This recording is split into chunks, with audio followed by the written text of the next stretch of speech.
So number one, go to 80 grams, 30 degrees Celsius. This is for sodium nitrate. So this would be unsaturated. 45 grams and 60 degrees for potassium chloride. That's on the line, so it's saturated.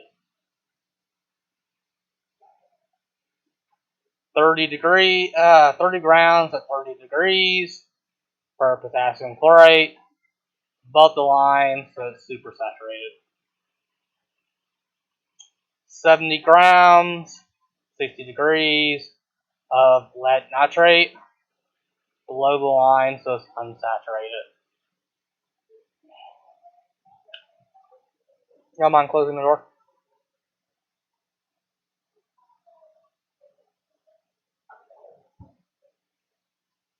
So, 100 grams of water and 100 grams of sodium nitrate at 50 degrees Celsius. How would you describe that situation?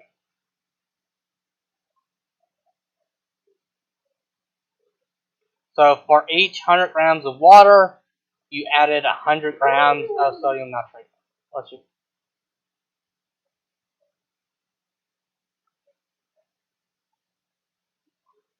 So right here, we're looking at that. So how would you describe it? What would happen? It kind of goes offline, but you can see it continues at right time. So is it on the line, above the line, or below it?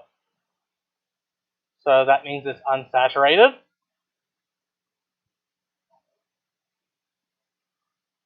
What else would we know about this? So what does unsaturated mean? It means less than maximum, also means everything dissolves. So if you put 100 grams into 100 grams of water, everything will dissolve and it will be unsaturated. You would also know it's a clear solution because everything's dissolving into it.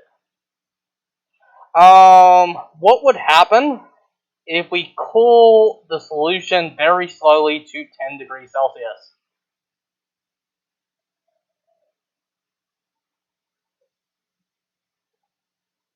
So on step 5, if we cool it very slowly to 10 degrees Celsius, what would happen?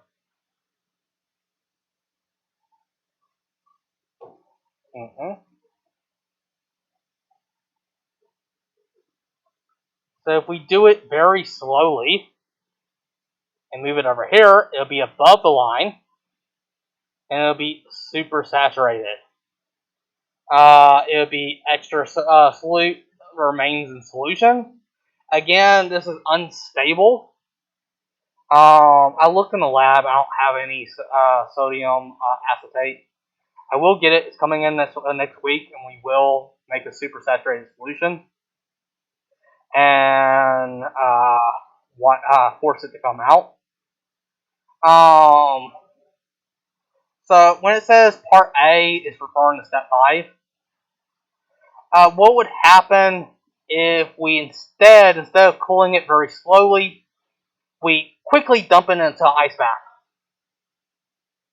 We quickly cool its temperature down to 10 degrees Celsius.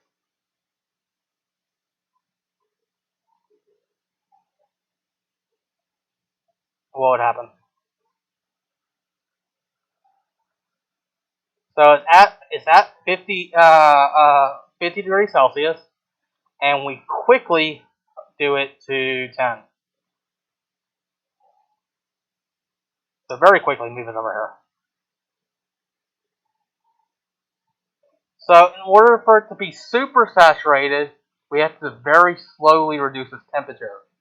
If you do it too quickly, it can't form a super saturated solution. So it'll fall out and would have an extra 20 grams of solute that can't remain in solution and will become visible. So in order to make it super saturated, we have to do it very slowly, and that extra 20 grams would stay in solution. It would be a super saturated solution. If we do it very quickly, what would happen is that is because at 10 degrees it can only hold 80, the remaining 20 would immediately fall out of solution.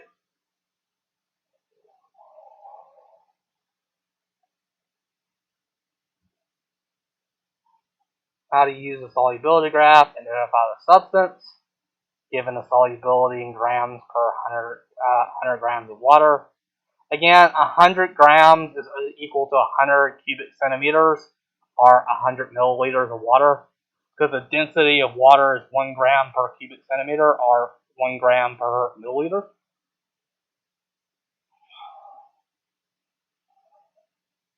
So how much potassium nitrate will dissolve in 100 grams of water at 50 degrees Celsius?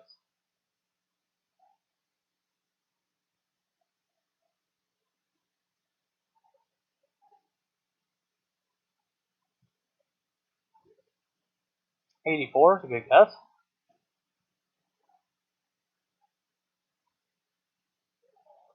How much ammonia chloride would dissolve in 200 grams of water?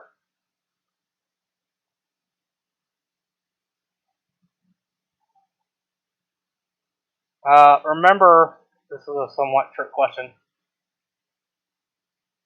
Is asking how much would dissolve in 200 grams. This graph tells you how much will dissolve in 100. So we're doubling the water, so we would double the amount, right? So how much did you say? You said first time 59, didn't you?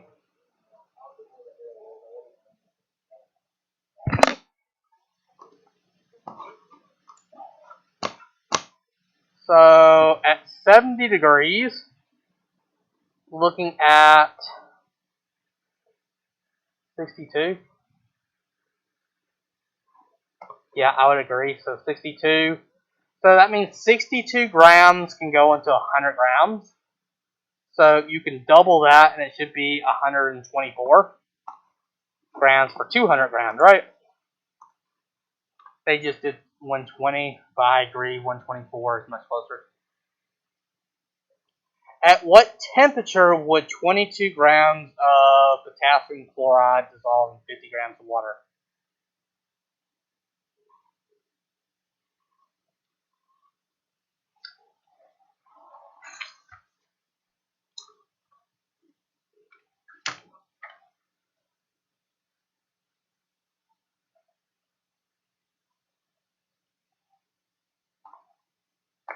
That's equivalent. So remember, this table or this graph is based off of 100 grams of water, but the problem is doing 50 grams. So that's equivalent. So asking what temperature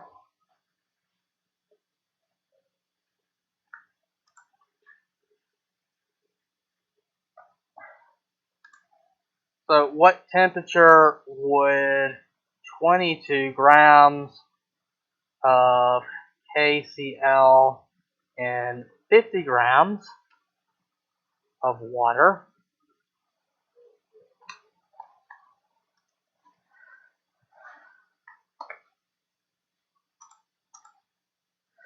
So what temperature would 22 grams of KCl and 50 grams of water? That's equivalent to asking what temperature. We need to double this to get the correct values. Would 44 grams of KCl and 100 grams of water. So if we double the water, we double the amount that can be dissolved in it. In the previous problem, it said 200 grams at 70 degrees, so 200 grams of H2O. That gives you X. We could look up, this is corresponding to 100 grams of H2O and half of X. If we divide the water by half, We divide the water by half. We'd also divide the amount that would dissolve in it. So the question 22 grams and 50 grams is equivalent to 44 grams and 100 grams. So looking at our table, this is for potassium chloride. And we need to find the temperature that would store 44. So that's about 60 degrees. Let's see. Right, when you say that's about 60.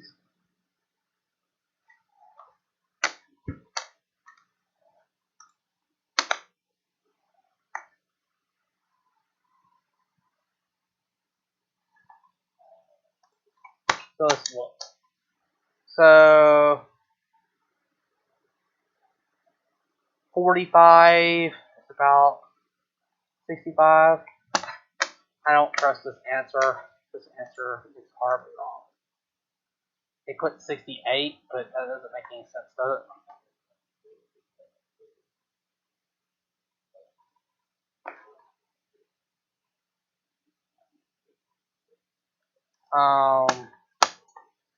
So potassium chloride at 68 would be 48. Yeah, I would think the answer is closer to 59 to 60 degrees. So this PowerPoint's wrong. So potassium chloride, we know that. So at 60 degrees, it does about 45 grams per 100 grams. And if you divide that, 45 divided by 2 is 22.5, which is close enough. This is wrong. 60, 59 degrees is closer. Which is more soluble, and it has higher solubility at 40 degrees.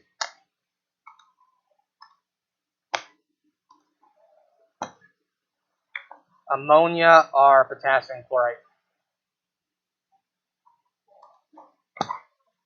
So at 40 degrees, potassium chloride has a solubility of about 15 to 20, and ammonia has about 35.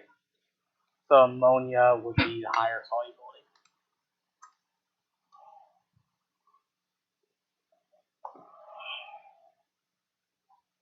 What substance has a solubility of 90 grams per 100 cubic centimeters in water at a temperature of 25 degrees Celsius?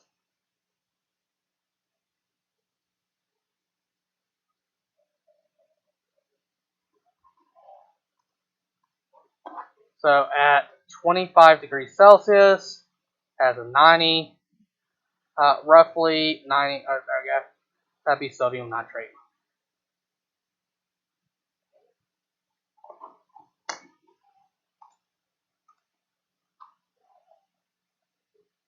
So at 90 degrees, 25 degrees, it's sodium nitrate.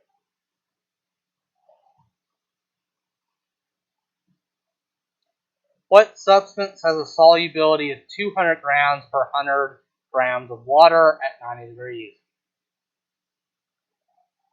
So 200 grams of solute per 100 grams of water at 90 degrees. So that's closest one is potassium nitrate.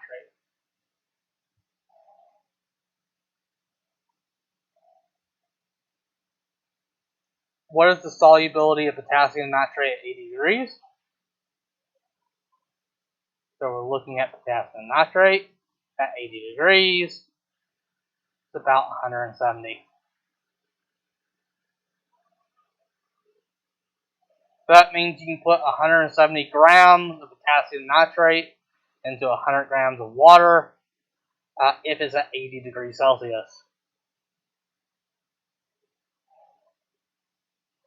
At what temperature will the sodium nitrate have a solubility of 95 grams per 100 grams? Again, grams of water is cubic centimeters.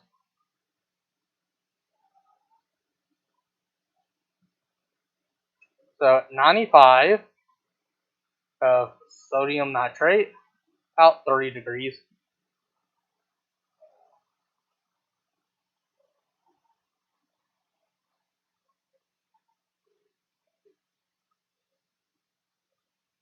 At what temperature will potassium iodide have a solubility of 230 grams?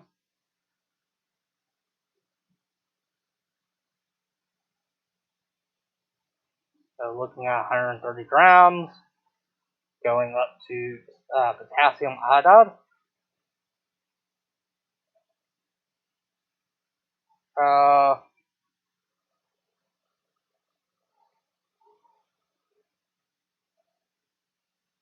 This is wrong.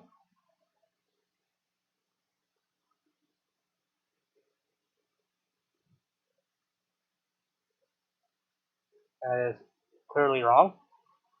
What value should it be?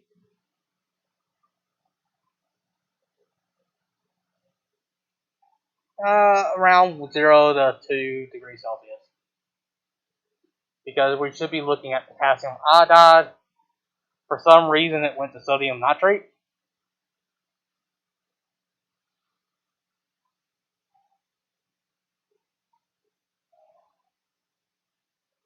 What is the solubility of sodium chloride at 25 degrees Celsius and 100 grams of water? So 25, about 36 to 38. 38, something closer. Oh, here's a definition of precipitate. So soluble means able to be dissolved. Insoluble means does not dissolve in a solution. Precipitate means an insoluble solid formed when two solutions are mixed.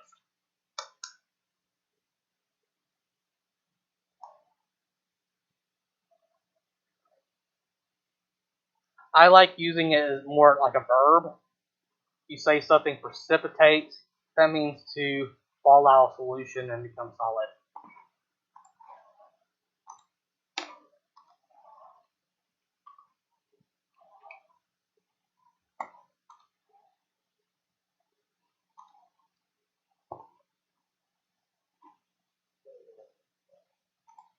Here's a good image of a precipitate.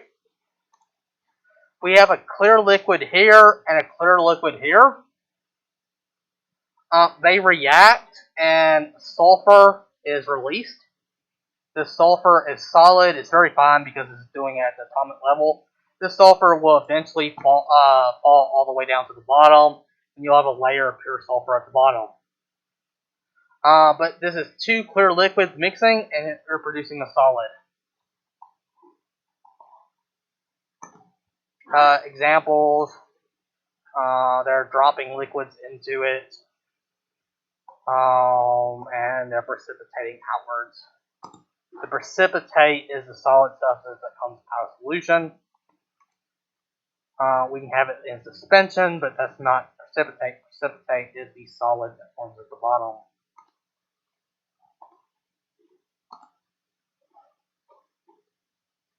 It can also float at the top, but it's still solid.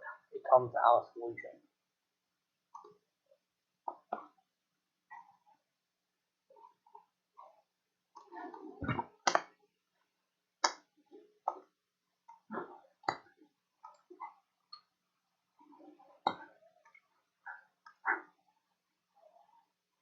Some examples that are soluble in water. Anything that has acetate in front of it. Anything that has ammonia. Anything that has nitrate, cyanide, chlorate,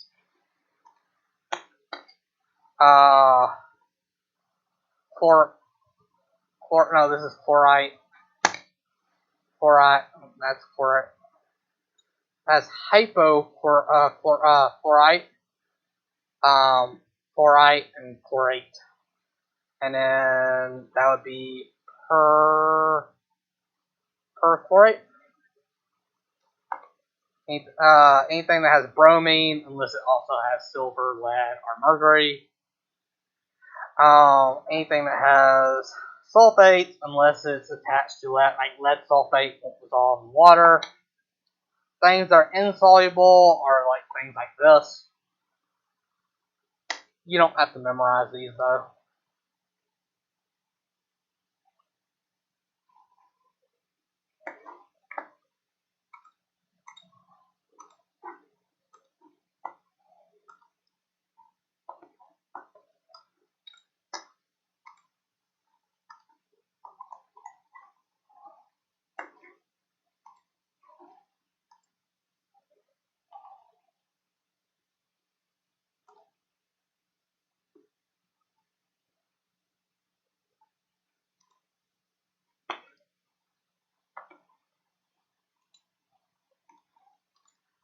Question: what is milk in relation to this unit we've been doing? Is it a pure substance? How would you label milk? Whole milk that you buy from the store.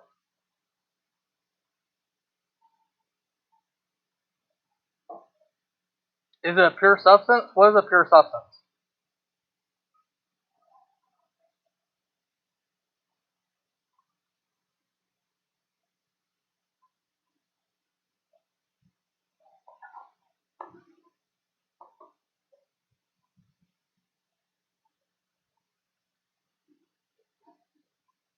So we have two categories. Either it's a pure substance or it's a mixture. Is it a mixture or a pure substance? It's a mixture. Alright. Is it now when we have a mixture, we have what are all our types of mixtures? So that's too broad. We have heterogeneous and homogeneous. I also stated two exceptions to this. Y'all remember what the exceptions were? A colloid and a suspension.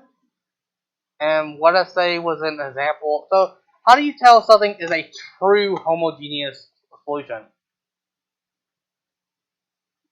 Y'all remember how you would tell something is a true homogeneous solution?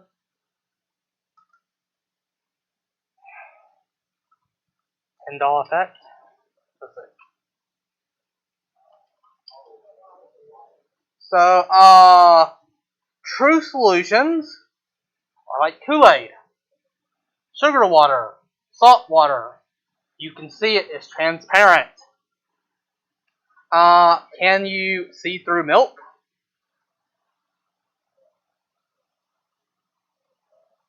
It disperses light through it, so this would not be a true solution, it'd be a colloid. So remember, a colloid is something that won't settle out. Milk is a type of colloid.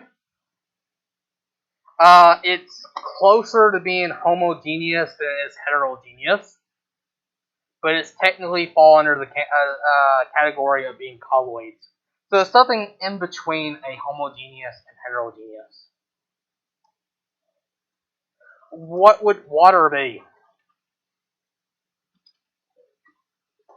Water would be a pure substance. It's just H2O. What would syrup be?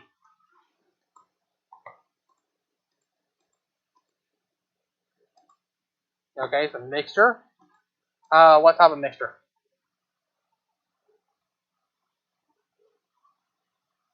For practical purposes, when you say it's a syrup, it's just sugar and water mixed together. It's super critical, or super saturated, but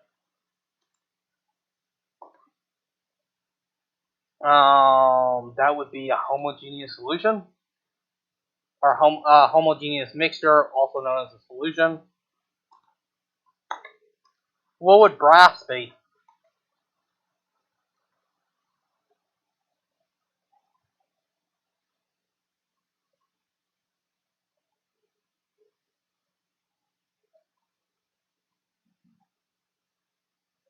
So it's a mixture. It's not an element on the table, so it's not pure substance. It's a mixture of more than one metal. Again, you can just look at the periodic table and see brass doesn't appear anywhere on it. So that means it has to be a combination of different metals. What do we call that? We call that an alloy. So that'd be homogeneous.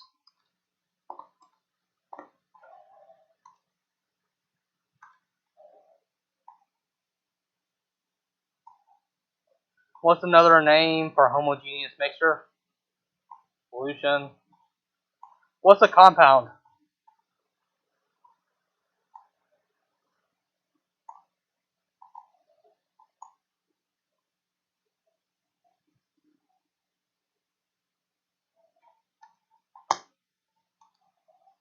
Is water a compound? Yes. Why is it a compound? So it has more than one type of element. It has oxygen and hydrogen. What about O2? Is it a compound? What is it? Molecule. So it has more than one atom, but it's the same atom repeated.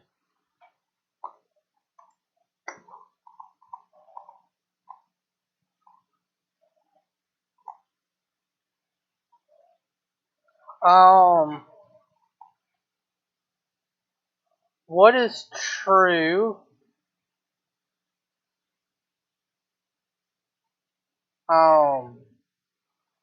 So what is true about atoms? Really broad question to ask. So atoms is the smallest thing of a substance that retains the identity, or I should say molecule. Molecule is the smallest thing that retains the identity of the whole thing. Or elements is. So, for example, if you have a water molecule, a single water molecule, versus a glass full of it, the single one has the same properties as any individual one in the glass. Just by removing all the other ones doesn't change the properties of that molecule.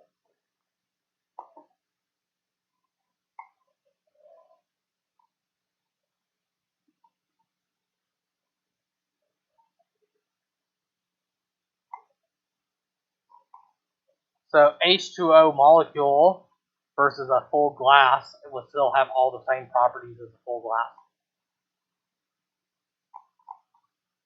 So if water can rust iron, that means a single molecule of water has the ability to rust iron too.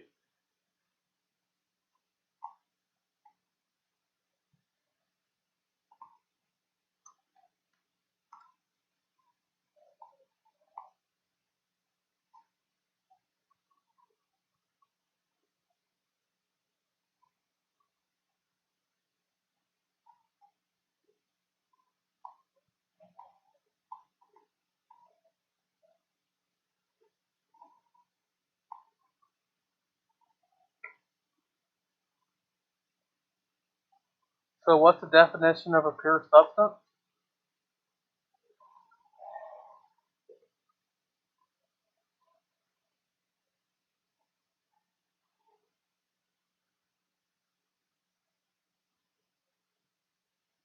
You keep your mask on.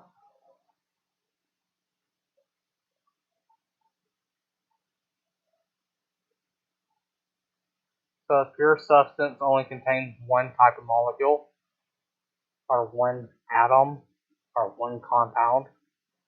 The opposite of a mixture.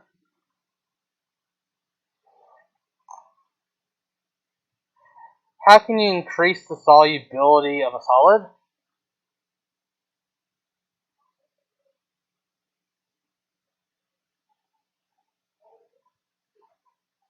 Yes. So increase the temperature of the solvent. What if it was a gas? What if you wanted to put more CO2 into your Coke? How could you increase how much can dissolve into your Coke? So lower the temperature and also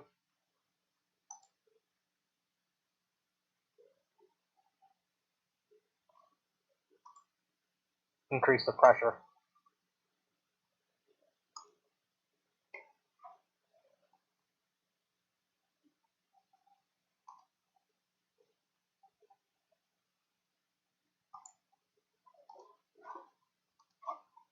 Uh,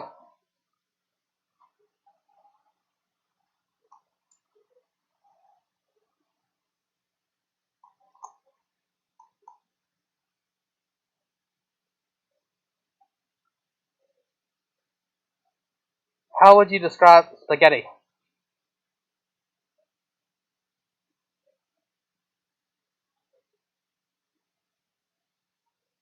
Heterogeneous. You have some sort of sauce.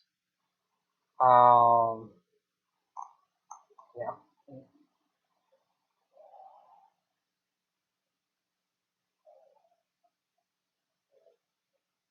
What can be separated by chemical means?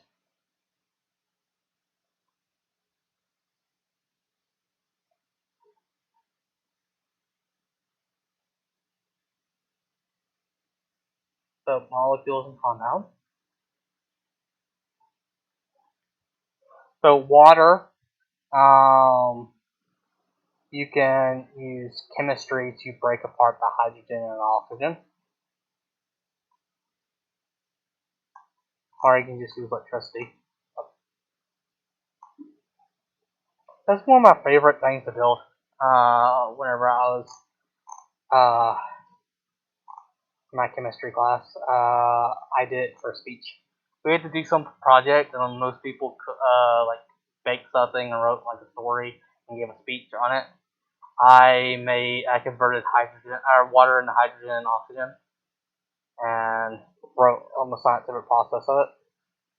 Also, well, I almost killed the teacher, but yeah. I decided to use the cheapest electrolyte, table salt, but table salt contains chlorine, and chlorine is highly toxic. It forms hydrochloric acid in your lungs, which you're supposed to waft, but she picked it and smelled it. I noticed that you can smell the chlorine. It smells like a swimming pool, so she put her nose directly over the bottle and took a deep breath and almost passed out. Well, she's an English professor, and this again was a speech class. Yeah. Didn't y'all learn all this last week and this week? Because it sounds like y'all really, really need to be studying.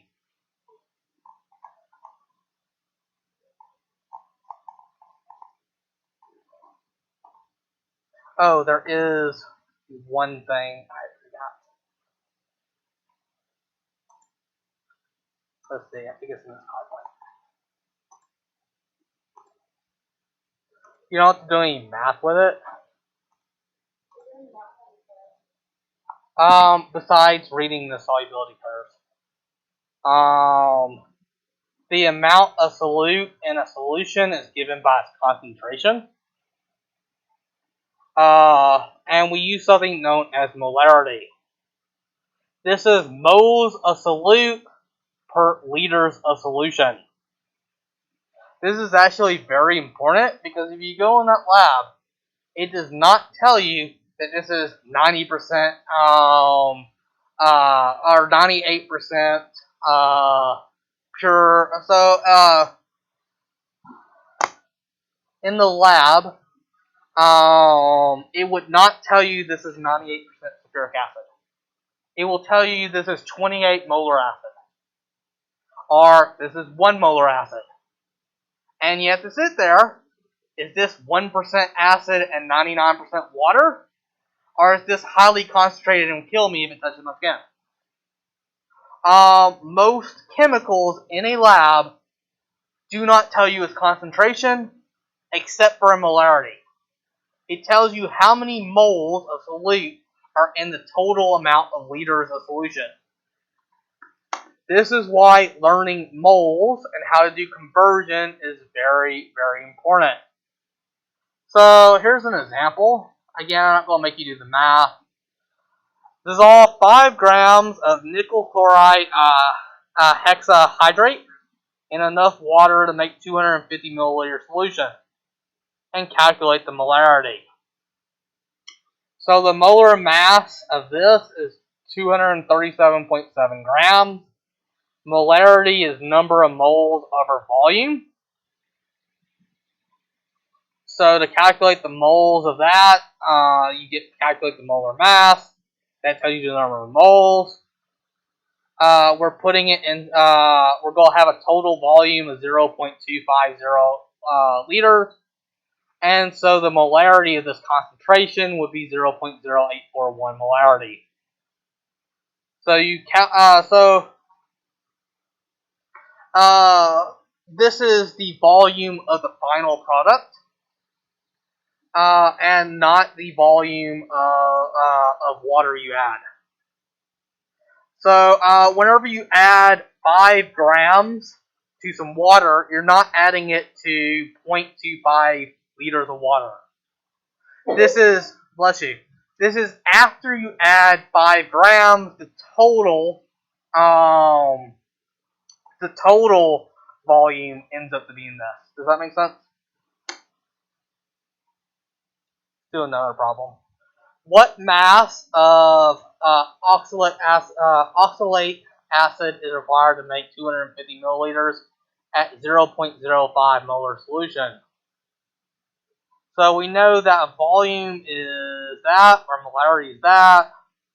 So to calculate the number of moles, you just solve for N, or mole, so mole will be mass times volume, or molarity times volume. And that'll tell you how many moles are in 250 milliliters. And then you can convert it into grams using its molar mass. And that tells you how many grams are in solution. We use molarity because we can do a lot of chemistry equations very simplified. Because sometimes you need to add, for example, 50 grams of sugar to 50 grams of sulfuric acid. But your sulfuric acid is going to be given in a concentration of molarity. And you can calculate how many grams are in so many milliliters. Or you can do a mole conversion. You do 1 mole of this to 1 mole of that. So that you're doing 1 atom, for every atom of this, you're doing 1 atom of that in the liquid. And a lot of chemical reactions take place in solutions. We usually don't. We usually do a lot of reactions inside of water. So we mix a bunch of chemicals with water, and we watch the reaction occur inside of it.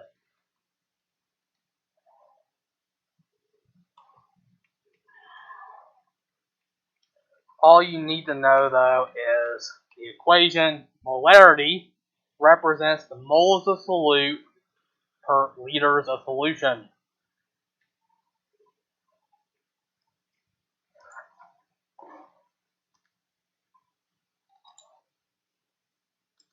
Note that if I said that you're adding, for example, 50 grams of salt, or let's make it 30 grams, because 30 grams of salt, to 100 grams of water,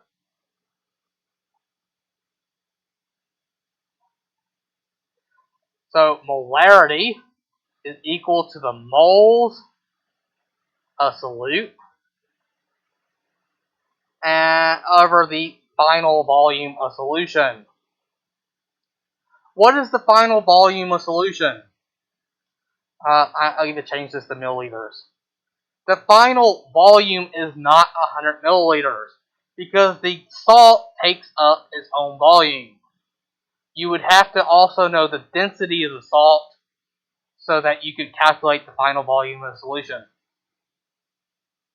So in order to solve something like that,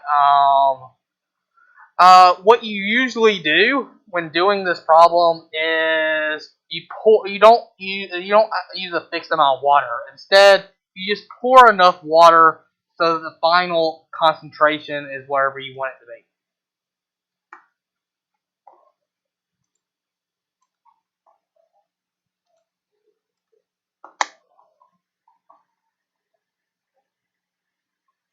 Note also, this is measured in liters, and this is measured in obviously moles.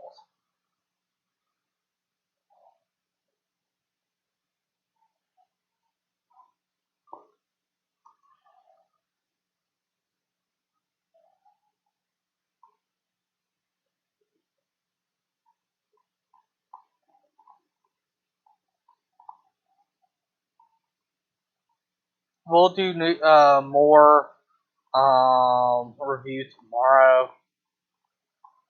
I think the only thing I haven't said was fresh milk versus store-bought milk.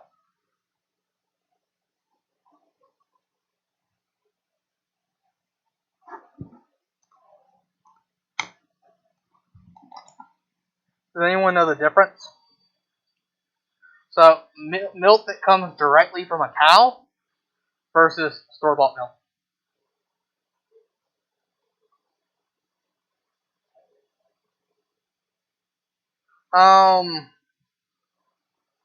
See if I can find a picture of it.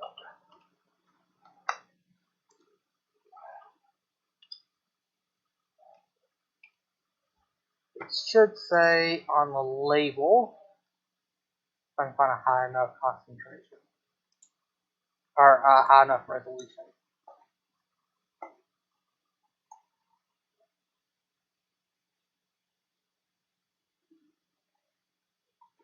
It just says whole.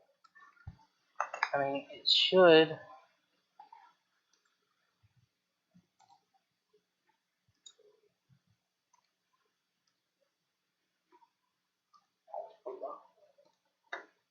It should say the word homogenized somewhere in very small lettering, I'm assuming, to indicate that this is processed milk and not fresh milk. It's also called whole milk too.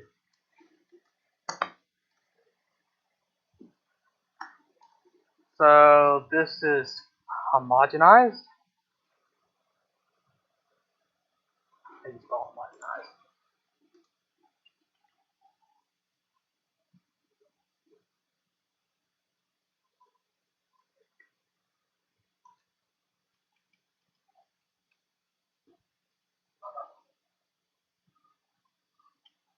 Homogenized means to make homogeneous.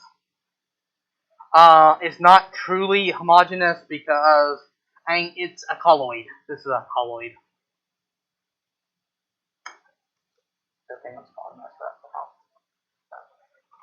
It's a colloid.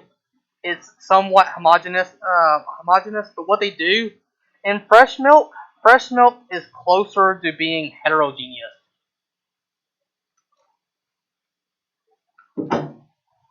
So fresh milk is more heterogeneous mixture.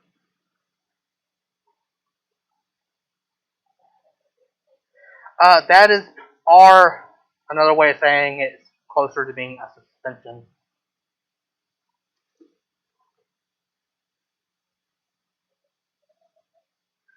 Here, the fat molecules are large enough that they'll eventually settle out. And in homogenized or store-bought milk, they literally run this through a very powerful blender that takes these fat molecules and proteins and makes them super tiny. And they do it to where they're small enough they don't fall out of solution.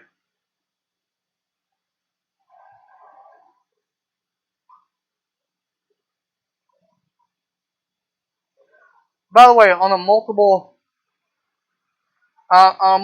choice test, what should you circle? So if you're given a multiple choice test, A, B, C, or D is your possible choices. Do you circle correct answers? All right. So for example, what is 2 plus 2?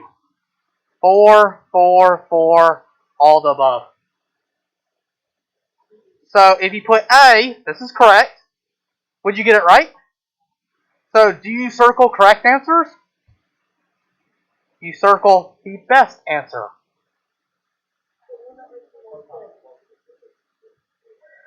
That's considered the best, the most specific. Which means, if I asked you, is store-bought homogeneous or colloid? The best answer is colloid, but if colloid wasn't there, if I removed that from it, then homogeneous would technically be the best answer. Right? So again, on a multiple choice test, remember you're supposed to be answering with the best answer. Also, if I did what is 2 plus 2? And I said E I square 5 and then D is an apple. And we remove E and squiggly line.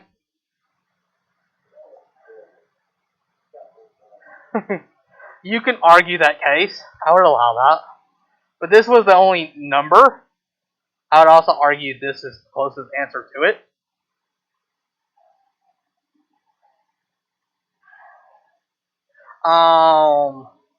Which means usually if there's a mistake, technically you would argue that this isn't correct.